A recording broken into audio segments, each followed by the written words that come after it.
Stand by. On the morning shift. Anything could happen. Sudbury News Talk on the morning shift.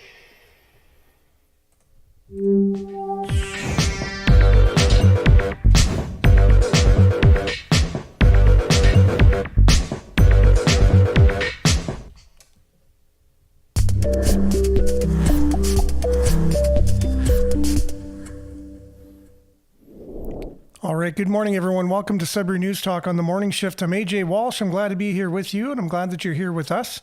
We're live at CKLU 96.7 FM right here in Greater Sudbury on the radio. We're also streaming at cklu.ca. You just click on the Radio Player Canada app and you can stream us anytime. You can also download that same Radio Player Canada app and take us with you and listen to us anywhere, anytime on your favorite device. And so not only this show, but other programs from CKLU, you can listen to us anytime.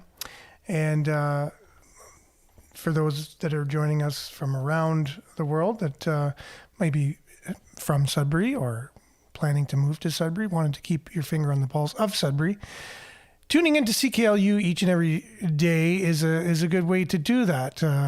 You know, there's a lot of local shows here. You just got to look at the programming schedule on the website and you can see all the different types of shows. And I know my life has been enriched by, not only contributing to the show called Earshot Daily, which we feature independent artists from around Canada and the world across all campus and community radio stations in Canada, coast to coast to coast. But also just doing this show and then being a part of Sudbury Wolves games, making sure that they're on. Speaking of the Sudbury Wolves, their year is, they're already in preseason action, and you can get your season memberships for the Sudbury Wolves. So we'll be following them more on this show, and games will be played on the station.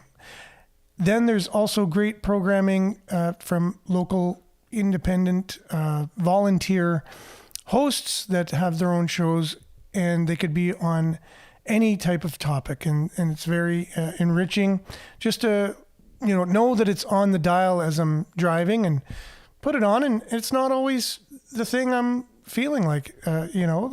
Maybe they're playing heavy metal one day and I'm in the mood for jazz, and then they'll play jazz another time, and then I'm not in the mood for jazz, and whatever. So there's such an eclectic amount of shows on CKLU to tune into, that it's worth taking a shot while you're going across, while you're driving in the morning or at an evening, whenever you're driving around town, to just check in on it and see what kind of shows are playing at the time.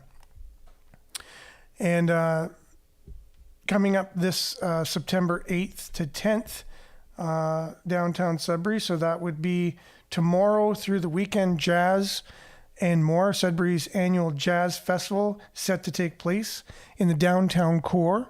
So we want to talk a little bit more about that. Today, we're going to have some weather.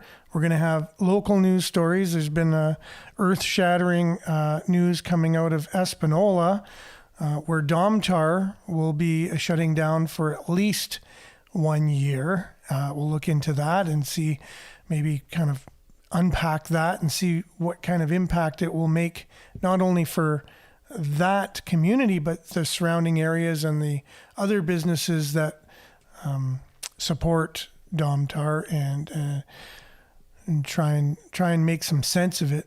Anyways, and then we'll continue our series that we've had on free speech in Canada and Bill C-11, Bill C-18, the Online News Act, the College of Physicians in Ontario taking Jordan Peterson, basically mandating him to take re-education on him speaking online and all that. So lots to cover in the show. So if you're from Sudbury, there's lots to talk about, and if you're not, these topics we'll be talking about will probably interest you as well. So we'd like to welcome you if you're from anywhere other than Sudbury, in the province, the country, North America or the world, welcome, and we'll have a great show. We're live on Facebook.com/Sudbury News, YouTube.com/Sudbury News.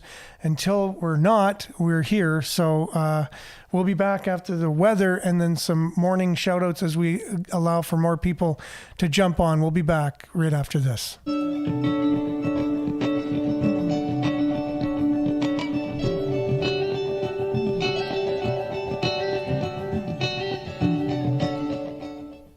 And Sudbury Weather brought to you by sudburyweather.ca. I'll do this all over again because I didn't cue it up properly, I guess. Currently, it's 10 degrees Celsius with rain showers. Today, we can expect cloudy with a 60% chance of showers, and the high will be 16. So compared to that heat we've been encountering, it's going to be a rather cool day today.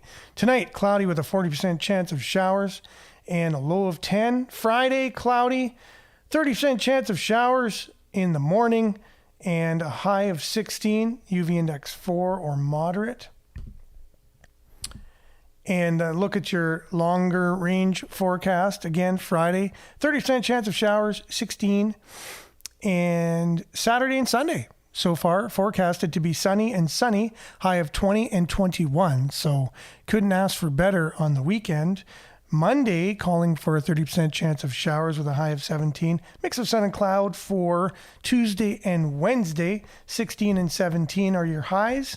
And then September the 7th, 3 a.m. look at your satellite over Northern Ontario. So only 4.5 hours ago, the image was taken. So you can see a lot of precipitation activity in and around Timmins and Sudbury as well. Not as much as Timmins. Some real heavy stuff there right at the Quebec border going on.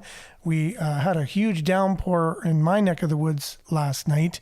I remember a lot of climatologists and scientists that are in the know of climate saying that our climate is basically,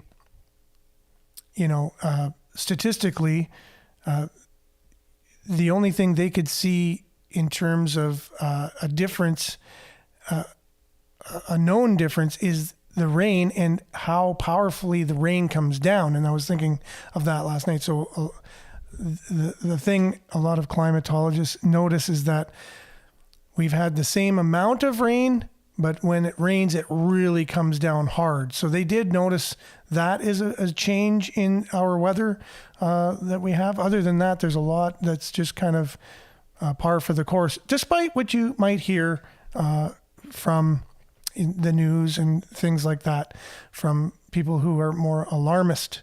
But anyways, yesterday was a great example. It just came down. There was flooding in areas of the city in a short period of time. And so that's been a noticeable factor of things that are out of our control. But that's your Sudbury Weather. It's brought to you by sudburyweather.ca. We'll be back with news headlines and our deep dive today into Domtar, the closing of Domtar, and also into free speech in this country. We'll be back right after this.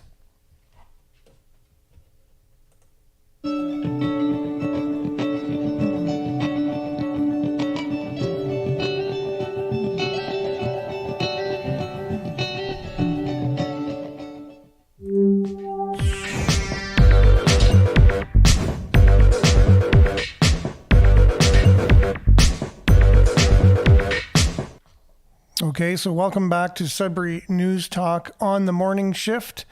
I'm AJ Walsh, your host, and I'd like to just welcome all those who are joining us so far that are commenting. I'd like to really strongly suggest that if there's something that you have to say, this is your show. I'm just basically a moderator and a facilitator of a conversation, and would love for you to comment. I'll do my best to read them for those on the radio, and I'll get them up on the screen for those that are watching. And we can always go back, as the shows are on demand on YouTube.com/Sudbury News, Facebook.com/Sudbury News. And with that, good morning, Judy. Good morning, Vin. Good morning, Sudbury. Manick. Good morning, Denise from Espanola. We'll be talking about Espanola this morning, unfortunately. Not so much good news, but Denise as well. Good morning, everyone. Tracy, good morning, everyone. And Danica, good morning, heart emoji. Brian, top of the morning. Nickel City Campers. Maurice, good morning. Good morning, David. Thanks for checking in, David. Hope you're off to a speedy recovery there. And thanks for checking in. Word of the day from Brian. Cloudy, yes. Denise, this March for the children in Espanola should be a good time for people to connect. And is that today, Denise? Just to let me know so I can inform people if they wanted to take part in there. Or with that, thank you for the round about. They published the event for free. Thanks for the roundabout. They covered the event for free. Excellent. So yeah, when is that? Let me know. So Becky joining us from Massey. So good morning to you. And Stephen, just for clarity, Peterson being directed by the College of Psychologists in Ontario, not physicians. Yes, that is true. Oh, I've had maybe, if I'm lucky, 4 hours sleep last night. So I apologize for that. I'll probably say all kinds of things this morning. Hopefully you guys can keep me on my toes. Thanks, Stephen, for that. Appreciate it. Tracy, just a thought. Hope the city paints the actual lines on the Kingsway before winter, but I'm doubting. Oh, yeah. So, yeah, follow up on that story too, right?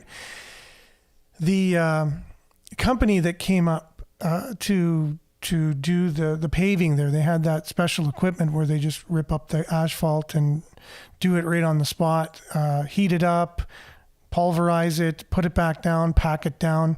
So that way it saves time and money. And then the city came in and told them, hey, wait a minute, we need to analyze the quality of the asphalt that you're laying down.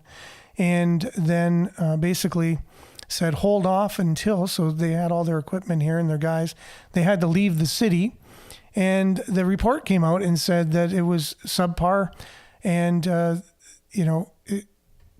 they will not be continuing the contract based on the fact that it didn't live up to some standards that I don't even know were clear to the company in the first place when they came in. So with that, I have to dig. I have to contact the representatives of that company, have them on the show. I want to see their side of what I know. It's been, they've had comments in the media of how they felt about things and whatever, but I think they need to have more of a conversation about it, and we can kind of maybe get more information from them and understand it. And then I want to dig more into the city side of things and ask the questions of so many of us are asking is why now? Like why are we so concerned with road quality all of a sudden? It's been a thing that we've dealt with in this town, knowing that we've had subpar road construction for many years. And all of a sudden someone comes in with this pretty cool solution where they can save us some money. And all of a sudden we're concerned about road quality and the quality of the asphalt. And, and we're doing these deep dive tests on the asphalt and on the process. And what the heck's up with that?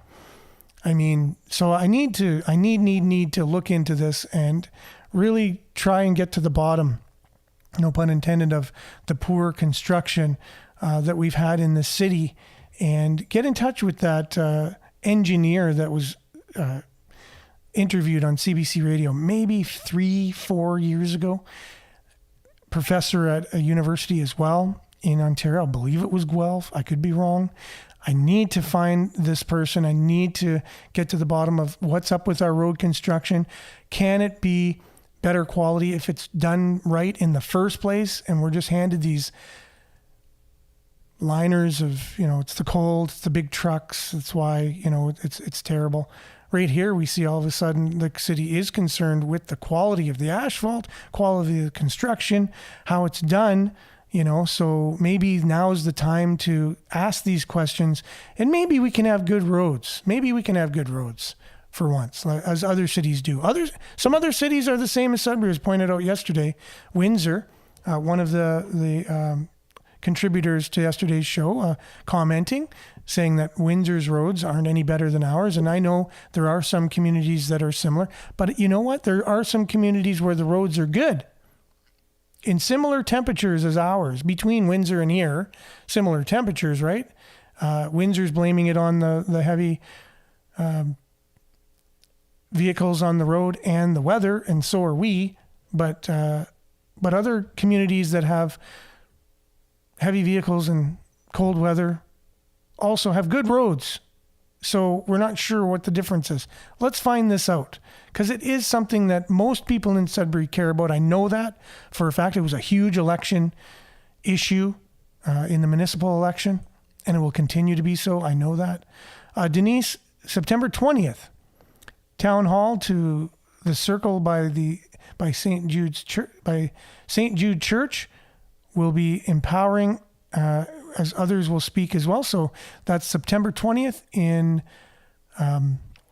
Espanola, and it is the Children's March for the Children in Espanola. I just want to make sure I got the name right, and that would be 9 a.m., starting at 9 a.m. September 20th. So those who want to take part in that, feel free to go out. Denise promises it'll be a great time for a good cause. Miles is saying Domtar will not say they are absolutely closing, or else they would have to pay millions for cleanup. That's why they call it idling, for sure. And we'll have more on that in a moment. Thanks for that, Miles. Much appreciated. Denise, also, the Espanola parking lot near the library has a new rainbow walk that needs a paint job. Just saying. Thanks for that, Denise. There is a town hall about the recycled paving that at the Northbury tonight, September 7th.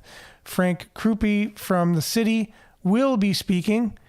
Crap, they always got to pick a night that I'm doing something. I'm jamming tonight, and I look forward to those jams. I had to leave. Pierre Polyev was in town, and I wanted to be there to hear things from the horse's mouth, possibly ask him some questions. And he was late coming to his rally at the Radisson. I had to leave to come home to jam that night. Same thing. Anyways, hopefully the local news will cover his take on it and people's questions, and people will be able to actually ask questions. I know a lot of our town halls, they screen the questions and stuff like that. That's been told to me firsthand by people. Anyways, hopefully they're able to get to the bottom of that tonight. But thanks, Stephen, for letting us know. Town Hall tonight, recycled paving at the Northbury tonight, 7 p.m. Oh, it doesn't say 7 p.m. It's the 7th. So I'm thinking it's 7 p.m. There's a lot of things in the evening are 7 p.m. But anyways, we can look that up. Town Hall tonight at Northbury Hotel. Speaking on the recycling issue with the pavement will be Frank Krupe from the city. We don't need roads soon. New Canadian high-speed train, 200 kilometers per hour. That's the mttimes.ca. The new trains on the rail system would travel at a speed of about 177 kilometers an hour. However, the Canadian Transportation Minister, Omar Algebra. Sorry. I shouldn't try to pronounce these names on the fly. Anyway, said the trains will reach the speed of 200 kilometers. I didn't know we were getting these trains shortly. And where will they go? Are they going all across Canada? That'd be a pretty huge expense. They have plans, and they include no more driving. That's true, too, for everyday vehicles on the road. I think they're kind of downsizing that. Everything electric, they won't be able to have enough for the current population, if you will.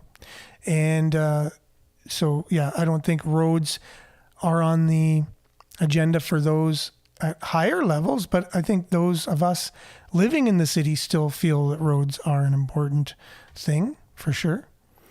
Please, for safety's sake, at least paint the lines before snow. It's a dangerous road. Now, this is the thing. If there's snow on the roads, can you see the lines? No, I know. You're supposed to plow them, salt them, so that way in the winter, you can still see the lines. You're right. And as the temperatures get colder and as the conditions get worse, you definitely don't want to make things worse by not having lines on the roads.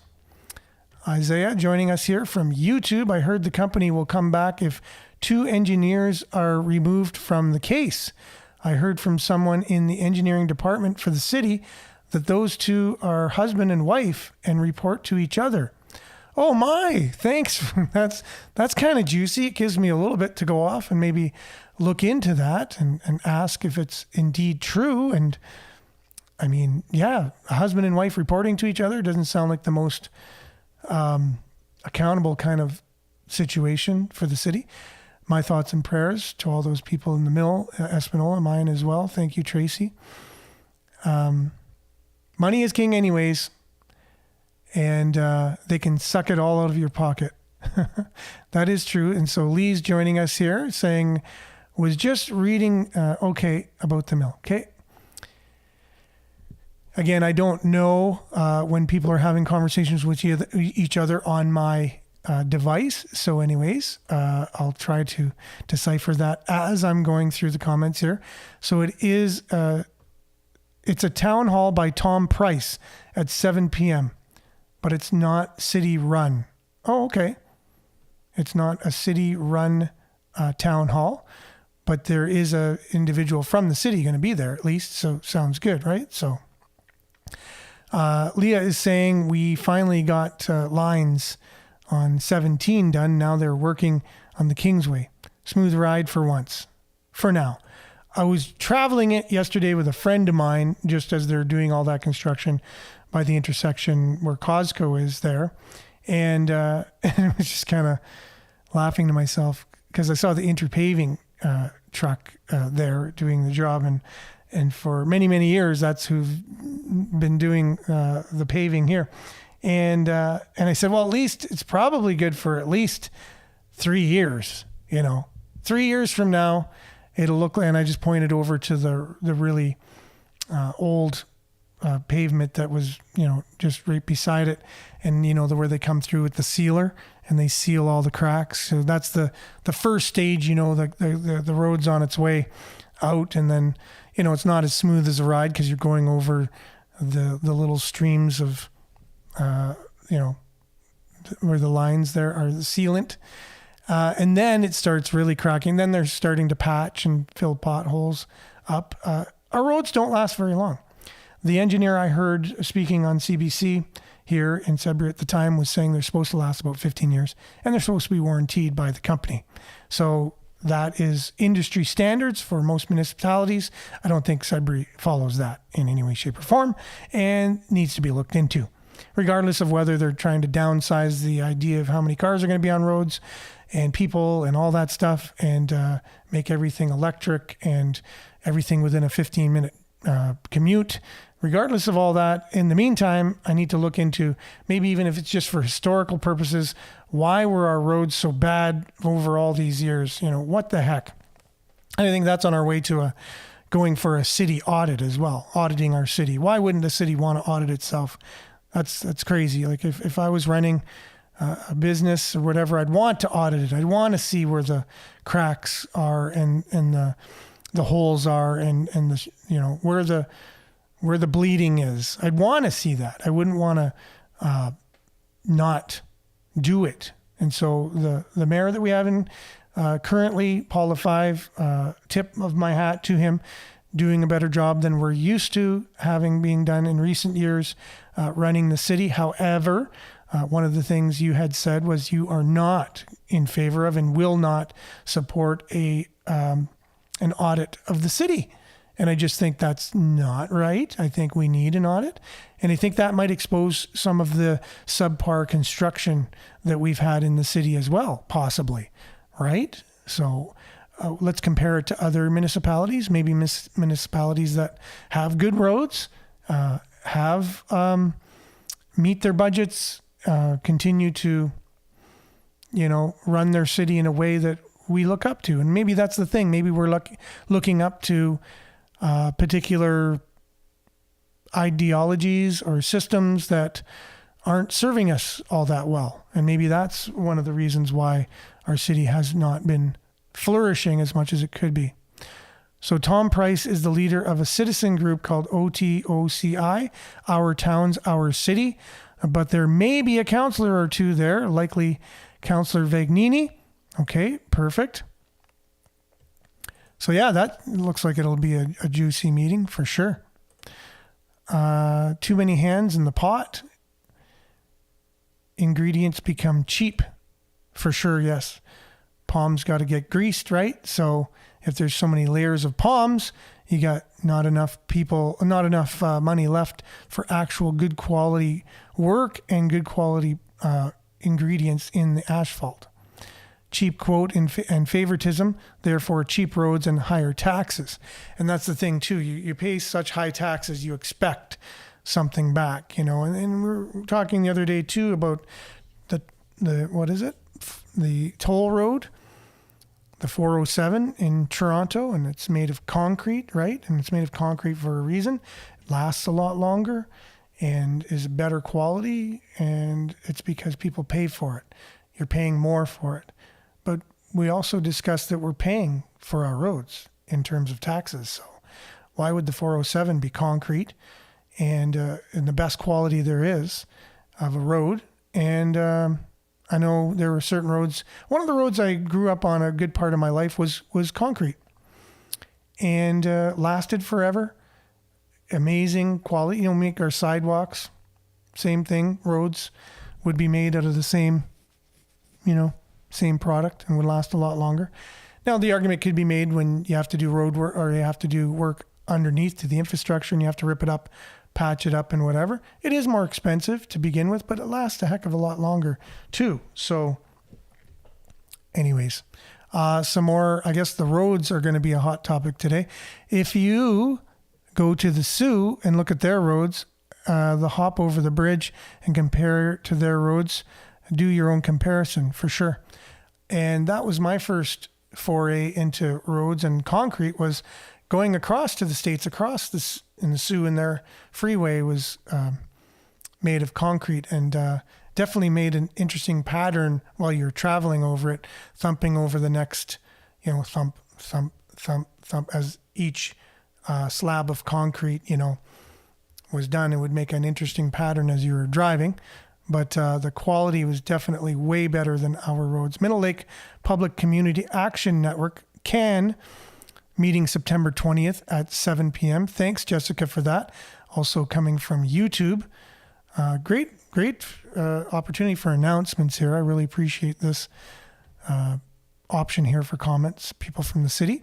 Same in Timmins. Yeah, roads are terrible in Timmins, I know. Manitoulin Island used to have really nice roads also. Exactly. So this is the thing. If we travel, even around Northern Ontario, and we've traveled for a number of years, we can compare. We compare our experience to other places. It's like a first-hand little experiment. Just by our eyesight, driving, we feel the road, we see the quality, we feel the quality in other places, and we know for a fact we've got shortchanged here in Sudbury. Let's get more facts on that, though, rather than speculation. In the future, I will be looking into that. We'll report on that. We'll continue to come back to it. Local candidates, this coming out of Sudbury.com, one last. Good morning, everyone. I think the shape of the roads is at least the least of our concerns yet. That has been said as well. Monique, thank you for that. However, you will probably know as well, when you're driving out there and you're kind of trying to miss the potholes and stuff, you still think, oh my goodness, like, why couldn't we at least have good roads? At least, like, I think that's just a symptom of something that's deeper, right? That the city suffers from. If you see the roads, well, then where else are we kind of shortchanging ourselves? If the roads are like that, that could be an indication of other things, and that's why I think an audit needs to be performed on the city. And let's move on now. I think we spent enough time on that, especially if that's the least of our concerns, right? Okay, so 10 2022 municipal candidates are barred from running in the next municipal election, and that's because they didn't submit their tax returns on time and the proper financial reports. So there was 3 mayoral candidates out of that won't be able to run next time, one of which was Brian Bigger. And he said it was the reason being he wasn't planning on running next time anyways, so he just didn't worry about it. I guess if you run, you have to submit financial papers and things as part of your being able to run for municipal council or mayor. And so there were several councillors as well that won't be able to run again. And one person that was running in the provincial election as well. So this is important. If you're going to run for office, whether it's municipal, provincial, or federal, you have to adhere to comply to, you have to submit financial records and things like that in order to run. But I didn't know it prevents you from running in the next election, at least on the municipal level. It's true. Miles says and Northern Ontario towns all have one contractor making roads. Starts with an I. I think I might have mentioned it already on the show. Jessica says we talk about this at meetings. One of our members think Minnow Lake should be drained from all the stuff running off the roads into the lake. Roads are bad everywhere. Yes, definitely. I agree with that. Them nasty Masons got their hands in everything. That's Denise. Thanks for that. And headed to 96.7. Have a great day, y'all. Oh, thanks, Vin. Sounds like you're going to be mobile there. Checking us out on the radio on the drive home. Espinola's 2nd Street, one side is favored for sure because of how bad it is driving there. How about Bill Leduc? That's from Jessica. No, I guess he had his papers in properly and all that. I know he was looked into afterwards, right, for things and him supporting other things, right? And so they looked into that and deemed that it was okay for him to do that. Sorry for the very vague explanation of that. I only got 4 hours sleep last night, and I'm just trying to keep things rolling. I'm just actually surprised that I'm able to do that. 2 men have been charged with the attempted murder after a shooting in Greater Sudbury's Donovan neighborhood on Tuesday evening around 6:55. Officers were dispatched to a residence on Baker Street in relation to a weapons complaint. The information provided that one of the individuals may have been shot. The individuals responsible for the shooting fled the scene prior to police arriving. Upon arrival, officers located a 40-year-old man who had appeared to have sustained a gunshot wound. He was transported to hospital in Greater Sudbury. Paramedic, and he had serious life-threatening injuries. And then a 23-year-old man and a 29-year-old man were arrested outside of a residence on Saint Jean Baptiste Street in Chelmsford around 11:15 yesterday. The arrest was carried out by members of Greater Sudbury Police Crime Section, working in collaboration with the Emergency Response Unit and other units. And so they are now in custody. This is the sad news of today, coming out yesterday. Domtar is indefinitely idling operations at its Espanola pulp and paper operations. The South Carolina headquartered Forest Products Company announced yesterday that the pulp and mill will shut down in early October, with the paper machines switched off in early November. Domtar said its shuttering of operations will be for a period greater than 1 year. The company said 450 employees will be affected at the mill, 70 kilometers west of Sudbury. The mill had reportedly been on the selling block for months since a Competition Bureau ruling late last year involving the purchases of Forest Products. So Domtar purchased Resolute Forest Products, or the company that owns Domtar purchased Resolute Forest Products. Domtar was ordered to divest itself of some of its assets. The company agreed to sell its pulp and paper operations in Dryden. Domtar attributes the decision of years of ongoing operating losses and high costs associated with maintaining and operating the facility.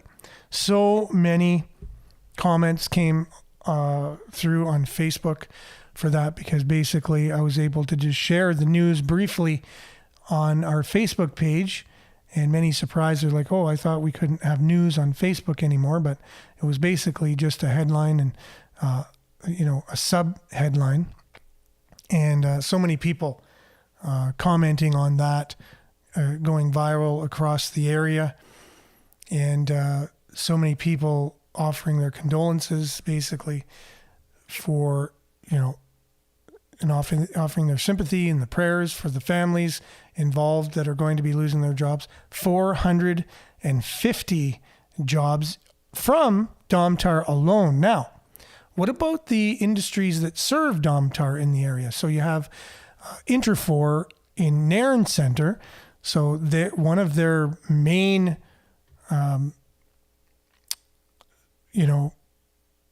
partners in business are Domtar. And so what is that going to do to them? They're a sawmill, right? They provide Domtar with raw materials.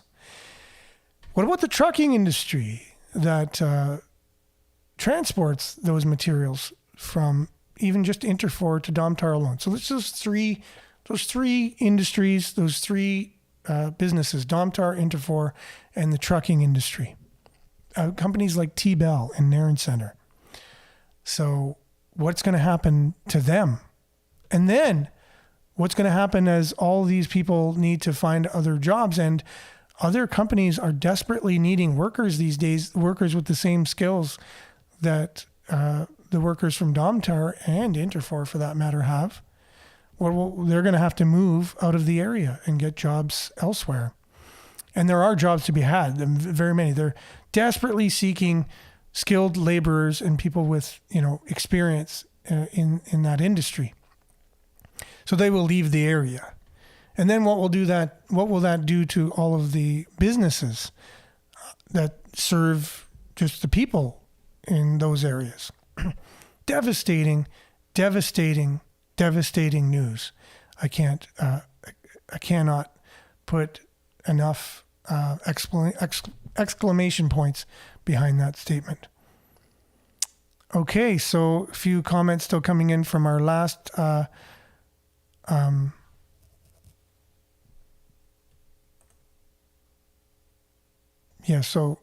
that's on Leduc's finances are being investigated for inappropriate election spending. That's exactly what it was for. Thank you, Stephen, on that.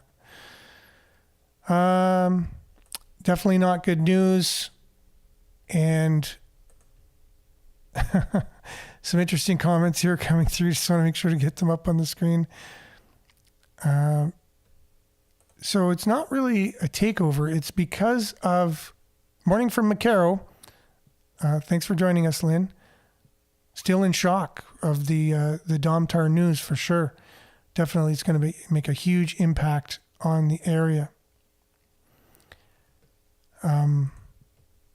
Forestry as well. Forestry industry. Lots of guys harvesting in the forest. So whether or not they're going to be able to weather the storm, and maybe these jobs can go to the forestry industry, unless because of the shutting down of the Dryden mill and Espanola mill, maybe our forestry industry will be impacted too, and there'll be jobs lost in that industry. It's hard to say. So there's a big movement, obviously, and I saw many of the comments saying that Domtar hasn't really been kept up to speed over the years. They kind of let it go. They kept old machinery. They didn't renew things and stuff. And a lot of people could see the writing on the wall there.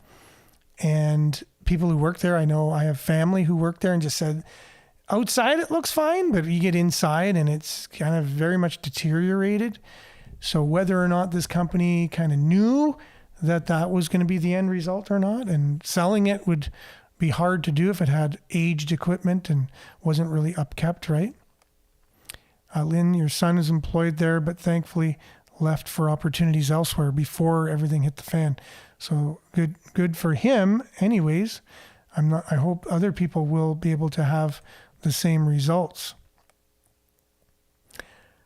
Dorian reminds me of the mill closure in Smooth Rock Falls. It is not good at all. Dorian, I hope I pronounced your name correctly, by the way. I'm taking my best stab at it, just reading it. So my apologies if I was not able to. And thanks for commenting on the show. I think it's the first time I've seen you do that. And so, okay, Jungle Jim, seen you here a few times before, but appreciate your commenting. Will Huron Central Rail continue to operate? The government handed them a $30 million to continue to run. They moved products to and from the mill. Algoma Steel and the Sioux, will be their only reason to continue? And will it be enough? Yeah, exactly. Oh, thanks, Dorian. Much appreciated. I pronounced your name correctly. So the ripple effect from the mill's closing will be definitely devastating, and we just hope that somehow there'll be some better news. Let's say someone comes in and buys the mill, would be the probably best case scenario for all of those. They're working for that mill or the mill in Nairn, or any of the transportation companies or rail, these other industries that rely on the mill functioning. And so we definitely hope something will come around, but it doesn't look good at this moment in time. So Miles is saying, he's reading comments saying the feds recently in the last few years gave Domtar millions for supposed upgrades. Interesting. Hopefully an audit will be done or whatever, just to see they did do those upgrades, making it indeed a little bit more possible to be able to sell, right? Okay, so Espanola should take lessons from Sturgeon Falls. When the mill closed in the 90s, rebuilt, but it doesn't happen often, exactly. So there you go. I don't know what to say. We're going to have more on that tomorrow. Maybe we'll get some more information on it and have some more insight on that. But definitely our prayers and thoughts go out to those employed there, employed to the industries that also support Domtar, knowing that it's not great news. But we're hoping for the best, and that's all we can do. And look into the situation and see if there's something that can be done politically, privately, through going out there and trying to get other companies interested in buying it. I know that I'm not on that level myself. That's not my network of people that I know could go, hey, you want to buy a paper mill in Espanola? But there are those out there that are in those circles. And so maybe you can have a savior come in from somewhere for that. We'll continue today on our look into Dr. Jordan Peterson and his plight of being mandated by the Ontario College of Psychologists, thanks Stephen for that, mandating him to take re-education in how he conducts himself online. But he did an interview, so we'll go back to his old interview maybe tomorrow, pick up where we left off. But he did a recent interview with a fellow by the name of Jesse Waters on his show, talking about what he is going through. Noel, first of all, teams of millwrights are working on that plant as we speak. Oh, interesting. That's some great intel. Maybe you can fill me in on any other intel you have on that as well. It'd be much appreciated. We can share that on tomorrow's show. But for now, Dr. Peterson, continuing our series on the attack, as it seems, it is on free speech in Canada, done through what Jordan Peterson is going through right now. Let's see what he has to say. Dr. Jordan Peterson, a psychologist and a best-selling author who joins us now. All right, so doctor, how will you be processing and showcasing this reprogramming for us? Because we'd like to know what's going on. Well, I'm going to do everything I can to make all of this as public as I possibly can. I mean, I've done that from the beginning. I released all the documents that included the charges, so to speak, that the college has levied against me. I want to make this 100% transparent and let the public decide for themselves who exactly is acting, let's say, in an unprofessional capacity. So you'll be trying to film the re-education program? Well, I can't say exactly what is going to happen as it moves forward because the legal ground that I'm standing on is very difficult to define. But my plan is to make everything that's done to me public, and if I can do that by filming, well, then I'll do that, or audio recording, or extensive notes or commentary afterward. Somehow, everything that happens is going to be made public. It's absolutely necessary. And I'm also, by the way, perfectly willing to state that I am stating my opinions on Twitter and social media in my professional capacity. So, for example, the comments I made about Ellen Page, I mean, I'm not least bit happy about what the sadistic surgeon butchers are doing to minors, and I'm also not very happy about narcissistic, let's say, celebrities parading off their new surgically enhanced body and enticing young women, for example, into being sterilized and butchered. And so I think I have a professional obligation, like all therapists and all physicians, to say very clearly that this is 100% absolutely not acceptable. So what do you think the motivation is by these people in Canada that are doing this? Is it because they're embarrassed that you're a psychologist and you're so popular and you're saying unpopular things? Or is it because there's going to be some more darker, more sinister approach next? Oh, I think that what we're seeing in Canada is an unraveling of all the principles upon which my country and yours are predicated, and that's part of the ideological possession that's swept over Canada in particular. I mean, it's certainly threatening you characters down in the United States, but we're farther along that road given that we're run by the poster boy for political correctness himself. And it's so amazing because, you know, Justin Trudeau, that's our Prime Minister, his father, Pierre, his contribution to Canadian posterity was the introduction of the Canadian Charter of Rights and Freedoms, which hypothetically guarantees Canadians the right to free speech, but has pretty much no teeth. And it was a bad document to begin with, and whatever little utility it had, his son Justin, who's now our Prime Minister, has destroyed entirely. So this is an attack on Western civilization, an attack on gender, an attack on biology, an attack on the scientific method.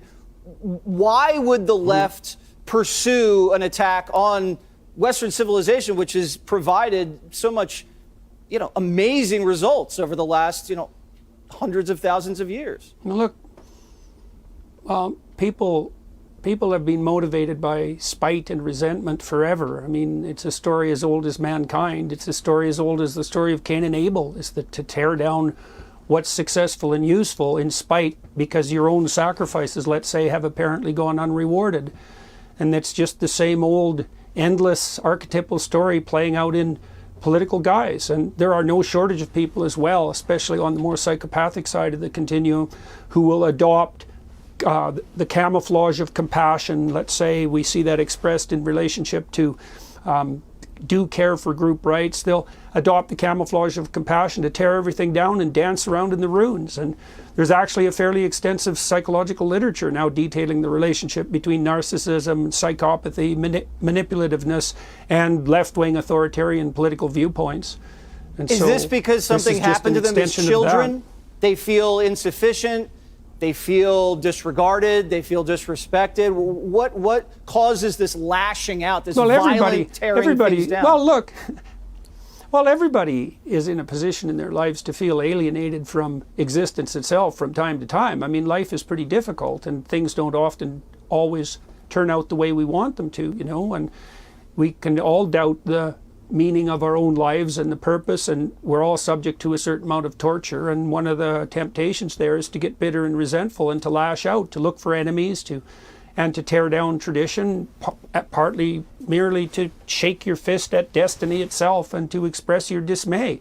It's a constant temptation for everyone in some ways to be tempted down, to be enticed down that pathway, but it's a very dreadful mistake. And you know, the freedoms that we put in place in the West, especially the freedom of speech, is predicated on the viewpoint that human existence is worthwhile, and so is being itself, and that we should orient ourselves properly upward. And well, you know, some people think that's a good idea, and some people take the opposite tack.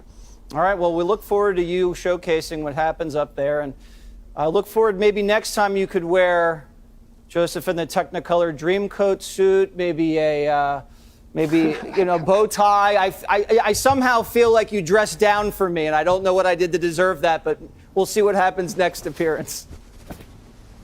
Yeah, well, thank you very much for the invitation and for the attention that you're drawing to this. I think the Americans, you guys can watch the collapse of a democratic country and its institutions to the north of you if you want to see how it happens, because it's happening in Canada one step at a time. We'll be watching closely. Thank you, as always, Dr. Jordan Peterson, and everybody go check out the book, 12 Rules for Life. I'm following 11 of them and turned out okay. Thank you, sir. Hey, So there you have it. Interview with Jesse Waters. Someone pointed out that he looks like a robot, and that he's not my favorite host of a show.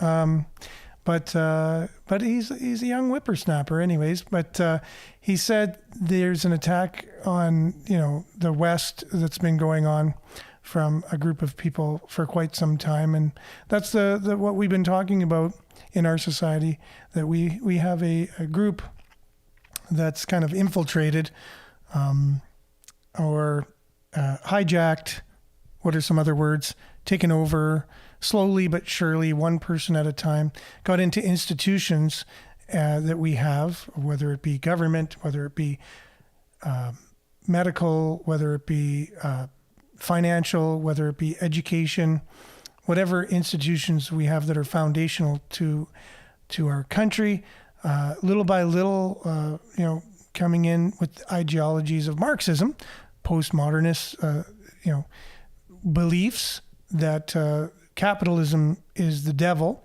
And Jesse Waters made a point to that, oftentimes viewed as politically on the left, the far left, if you will, nowadays, where you could be center before if you were liberal, right? You could be in the center of things and be quite moderate in your political beliefs, but there's been a widening of the gap where you have now what center would have been is kind of considered far right, and what would have been center before. I mean, who would have been politically center now? If you're in the Liberal Party, you're far left. So politically speaking, that's what it is. And they use the term left.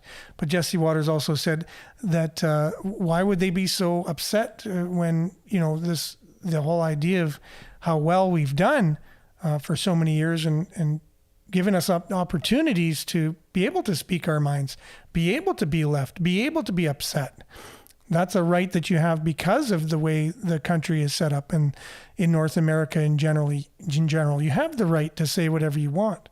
But more and more we have a movement of people that are gaining more and more positions of power who don't feel it's okay to say whatever you want. It's only okay to say whatever they want. And so that's being taken away from us little by little. And this is an example of it, where the College of Psychiatrists in Ontario are telling Jordan Peterson he's not allowed to have a political point of view.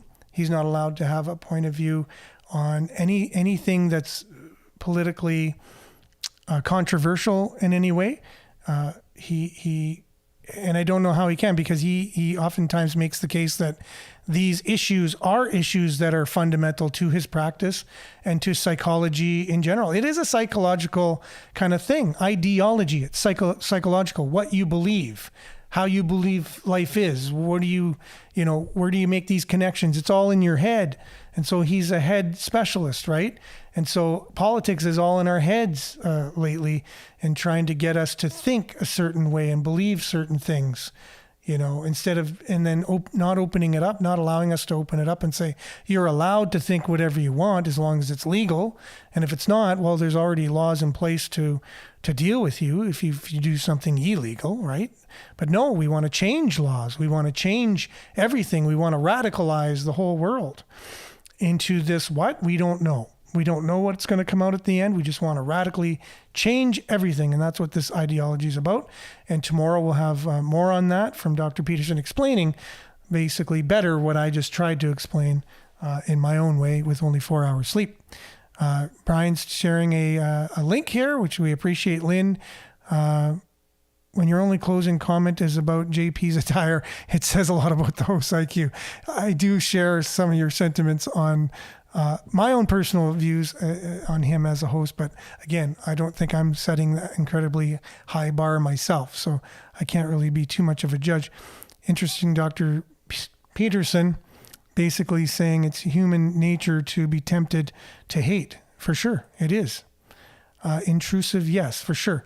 Thanks, everyone, for joining us today. It's all the time we got, and I appreciate you and your comments and just being on and being here every day. We really appreciate that. And if you're new to Sudbury News Talk, we encourage you to like, follow, share, all that stuff, but mainly comment because it's your show on your station, CKLU 96.7 FM. Stay safe and have a lovely day. That's from Tracy. And Denise says we're also tempted to love, which is true as well. We have two wolves inside of us, one good one, one bad one. And the one that lives the most in us is the one that we feed the most. I've heard that, an indigenous parable, and I really think it's so true. Thanks, everyone, for being with us. Stay tuned now for Earshot Daily. We'll be back, God willing, same time, same place tomorrow. Have a great Thursday, everyone. Ciao.